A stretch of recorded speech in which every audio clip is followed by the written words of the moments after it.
Hello everyone. Welcome to my channel.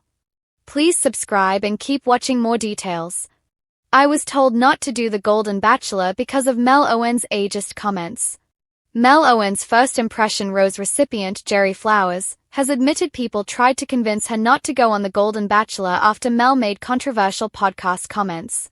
Mel sparked backlash in June when he had said he wanted The Golden Bachelorettes to be between the ages of 45 and 60.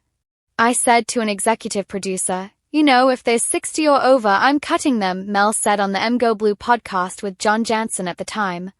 Bachelor Nation expressed outrage and disgust over Mel's ageist and superficial remarks on social media, and there was a brief period of time when fans thought ABC was going to replace him as the show's leading man. Jerry acknowledged that she heard Mel's podcast comments and was taken aback by it before filming began in July. I was like, what's up with that? And then, there were rumors that they were getting rid of him and they had a new Golden Bachelor, Jerry shared during the September 30th episode of the Bachelor Happy Hour, Golden Hour podcast. And I was like, you know what? I'm going. Because some people said, oh, you shouldn't go. Why are you going? Jerry said these people weren't even sure if she was going to be one of Mel's official Golden Bachelorettes. They were just talking, they didn't know what was going on, Jerry explained. They didn't even know I was going to be on the show. They didn't know. And I was like, come on guys, let's give him. When speaking with the Golden Hour podcast co-hosts Kathy Swartz and Susan Knowles, Jerry said she chose to accept Mel's apology on night one.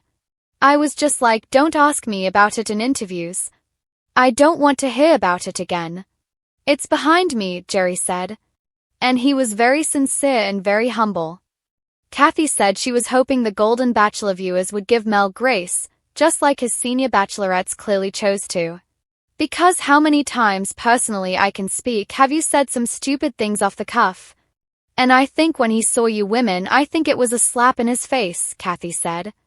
Jerry said she agreed with Kathy 150%, especially because all of the women have such beautiful hearts in her opinion. I saw their hearts and they all really accepted his apology. I felt that very sincerely, Jerry noted. Susan, for her part, admitted she had judged Mel earlier this summer and didn't like what he had to say in his pre-show interview. Hearing him and being humble, I really was grateful for the forgiveness that you women gave him, Susan noted. You let him start over for this journey he wanted to go on. Susan also insisted that she had a totally different take on Mel after watching the season 2 premiere. And who is perfect? Jerry questioned. The only man I know that's perfect is the man upstairs. I do it a lot, Jerry confessed. Before the Golden Bachelor premiered its second season on ABC, Mel told Glamour magazine that his podcast comments were unfair and insensitive. Mel owned up to having made a mistake and he said, I want to earn it back. I have to earn it back every single moment that I'm on the show. The spirit has no age. It's true. And also you can change. That's the key. It is not too late to change. At the cocktail party preceding the first rose ceremony of the Golden Bachelor's new season, Mel apologized to all the women for offending them and hurting their feelings. Mel pointed out how age is just a number and he didn't mean what he had said, especially after meeting such beautiful and impressive women over the age of 60. The oldest woman in Mel's cast was 77. Mel begged for everyone's forgiveness and asked them to give him a second chance, and it appears everyone chose to. Mel was shown giving his first impression rose to Jerry, and he ousted a whopping 10 women, including a 77-year-old woman named Andra Mason, over the course of 2 rose ceremonies. When the offer to join the Golden Bachelor landed in my inbox, I laughed.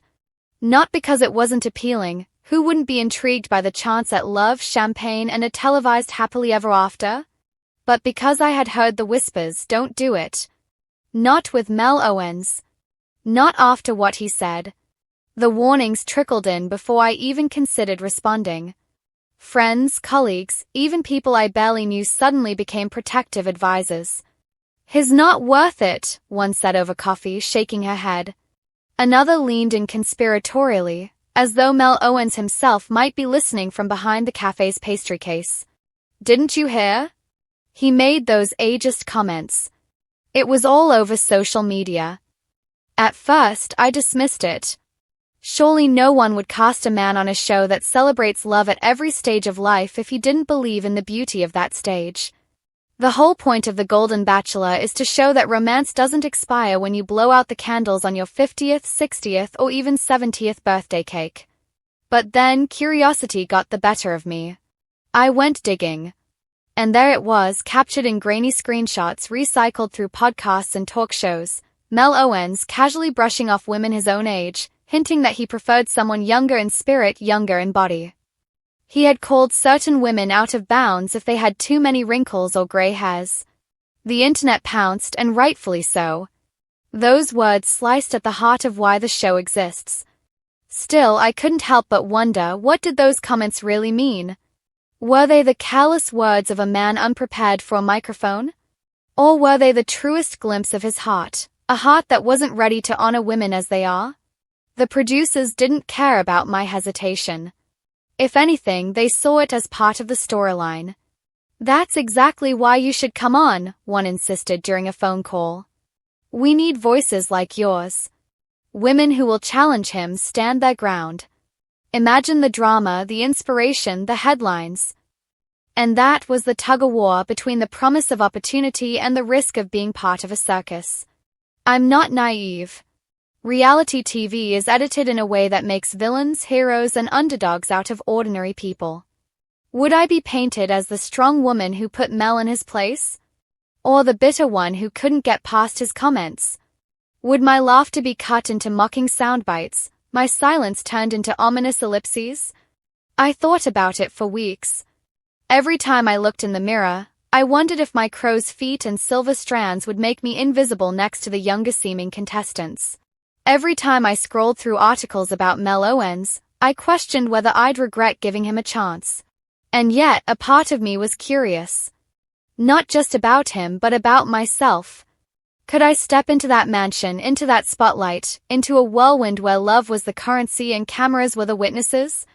Could I prove not just to Mel but to the millions watching that women in their 50s, 60s and beyond were radiant, worthy and unstoppable? I imagined what it would be like to stand on that driveway in a glittering gown, limo door opening, the air thick with roses and nerves. Mel Owens, with his rehearsed smile, would be waiting. Would I shake his hand politely, or would I look him in the eye and say, "So Mel, do I fall into your out-of-bounds category?" The fantasy made me laugh, a sharp, liberating laugh. For once, I realized the power wasn't his. It wasn't the producers. It wasn't the audience's. It was mine. Because love isn't about age. Love is about connection, courage, and vulnerability. If Mel Owens couldn't see that, then maybe the real story wasn't his comments, but the women who showed up despite them. Of course, not everyone agreed with my line of thinking. Some friends practically staged an intervention. "Don't do it," one pleaded, gripping my hand. "You'll just be humiliated. He doesn't respect women like us." But another friend had a different perspective. What if you go on and change the narrative? What if you're the one who proves that age isn't something to run from but to embrace? That idea sat with me. Maybe Mel's ageist comments weren't a stop sign but a challenge. A chance to rewrite the conversation. The more I thought about it, the clearer it became. Whether I went on The Golden Bachelor or not, the world was watching. Women like me were watching. Women who had been told they were too old to find love, too old to start over, too old to shine.